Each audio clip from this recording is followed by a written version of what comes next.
Assalamualaikum warahmatullahi wabarakatuh. Perkenalkan saya Febri Ardiansyah Putra, NPM 1814370105 dari program studi Sistem Komputer kelas Piot Reguler 1 Klaster 3. Pada kali ini saya akan mempresentasikan kembali tugas mata kuliah perancangan IoT dalam industri mengenai contoh implementasi IoT pada bidang smart home. Saya mengambil contoh dari jurnal yang berjudul Perancangan Sistem Controlling Peralatan Rumah Berbasis Microcontroller Node MCU SP8266. Latar belakang masalah.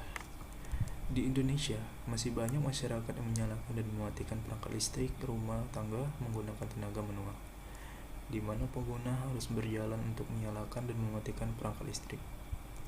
Terkadang, ada pengguna yang masih lupa tidak mematikan perangkat listrik karena kelalaiannya, sehingga akan tidak efektif bila pengguna harus secara manual menyalakan dan mematikan perangkat listrik di rumah apabila perangkat listrik yang digunakan sangat banyak. Penggunaan yang tidak efektif seperti ini akan membuat keborosan bagi pengguna tersebut. Berikut ini merupakan komponen utama dalam membuat sistem controlling peralatan rumah. Yang pertama ada Node MCU SP8266. Nah, seperti yang kita ketahui sebelumnya bahwa Node MCU ini adalah microcontroller yang sudah dilengkapi dengan modul Wi-Fi SP826 di dalamnya. Jadi Node MCU sama seperti Arduino, tapi kelebihannya sudah memiliki Wi-Fi sehingga sangat cocok buat project IoT. Nah, seperti yang kita ketahui bahwa microcontroller Arduino itu untuk menjalankan project IoT dia harus ditambah dengan modul SP8266, sedangkan kalau Node MCU ini tidak perlu menambahkan modul Wi-Fi karena sudah ada di dalam sistemnya. Jadi Node MCU ini bisa dibilang lebih hemat biaya karena yang harganya masih di bawah Arduino. Sedangkan kalau kita memilih Arduino itu akan menambah biaya lagi untuk membeli modul ESP8266. Baik, yang kedua ada sensor DAT11. Sensor ini berfungsi men-sensing objek suhu dan kelembapan yang memiliki output tegangan analog yang dapat diolah lebih lanjut menggunakan microcontroller. Berikutnya ada lag sensor modul. Fungsi modul sensor ini adalah untuk mendeteksi adanya cahaya atau mengukur intensitas cahaya dan hasilnya dilaporkan di bagian port out. Dan berikutnya ada modul relay 4 channel. Modul relay adalah salah satu piranti yang beroperasi berdasarkan prinsip elektromagnetik untuk menggerakkan kontaktor guna memindahkan posisi on ke off atau sebaliknya dengan memanfaatkan tenaga listrik. Aplikasi pendukung yang digunakan dalam project Internet of Things ini adalah Blink. Jadi Blink seperti yang kita tahu memiliki 3 komponen utama, yaitu ada Blink Apps, ada Blink Server, dan ada Blink Libraries. Nah, Blink Apps itu merupakan aplikasi untuk iOS dan OS Android untuk mengontrol Arduino, Node MCU, Raspberry Pi, dan sejenisnya melalui internet. Sedangkan Blink Server itu berfungsi untuk menangani semua komunikasi di antara smartphone dan hardware. Dan Blink Library digunakan untuk membantu pengembangan kode. Skematik rangkaian. Alat ini memiliki 2 inputan, yaitu sensor suhu yang menggunakan DHT11 dan sensor cahaya yang menggunakan LED modul sensor. Alat ini memiliki satu Node MCU SP826 sebagai kontrolernya dan untuk mengolah data, dan relay 4 channel sebagai pengalih output dan stop kontak sebagai output. Dalam proses pengujian nantinya output dari stop kontak akan diberikan beban peralatan, yaitu lampu, kipas angin, penahan AC, dan setrika. Baik, berikutnya adalah hasil pengujian. Ada beberapa hasil pengujian yang dilakukan, yaitu yang pertama hasil pengujian sistem otomatis, yang kedua ada pengujian sistem manual, yang ketiga ada hasil pengujian sensor. kita bahas pada bagian pertama, yaitu pengujian sistem otomatis.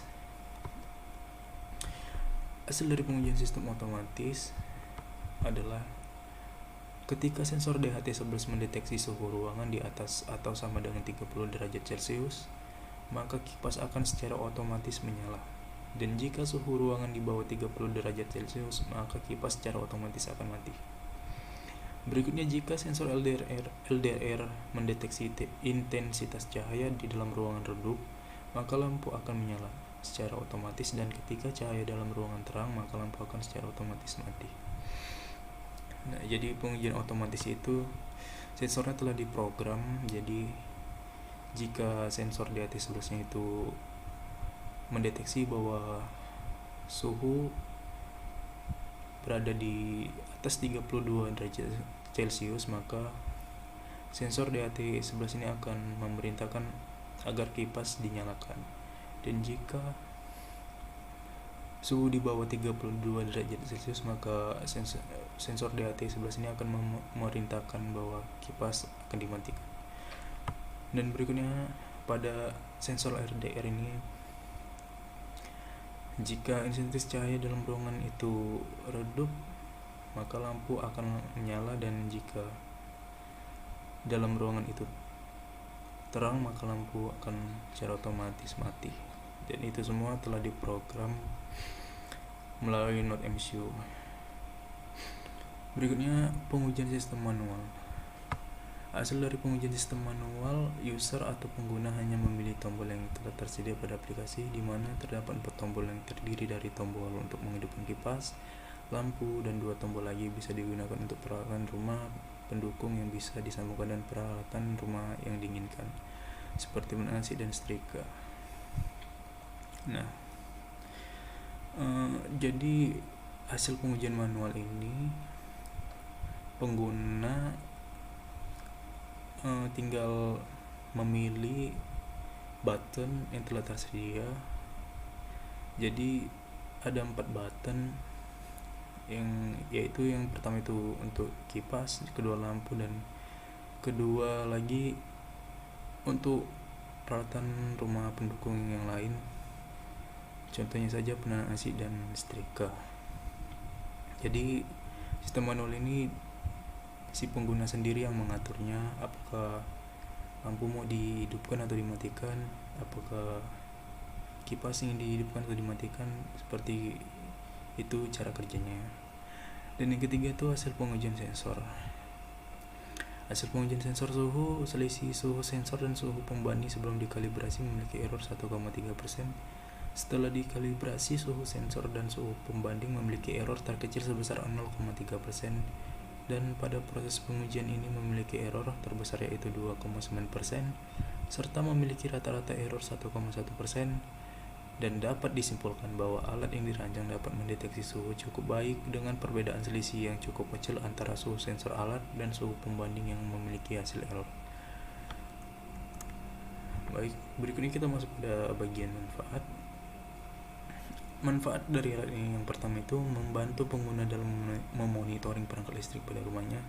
Jadi jika pengguna lupa mematikan peralatan elektronik, pengguna hanya perlu membuka aplikasi B untuk mematikan alat tersebut. Yang kedua adalah menghemat energi listrik. Jadi kelalaian seseorang dalam mematikan perangkat listrik biasa menyebabkan keborosan listrik dan dikenakan tarif pembayaran listrik yang mahal, sehingga dengan adanya alat ini dapat membantu dalam menghemat energi listrik. Yang ketiga, mengantisipasi pencurian. Terkadang seseorang lupa menghidupkan lampunya saat rumahnya dalam keadaan ditinggal pada malam hari.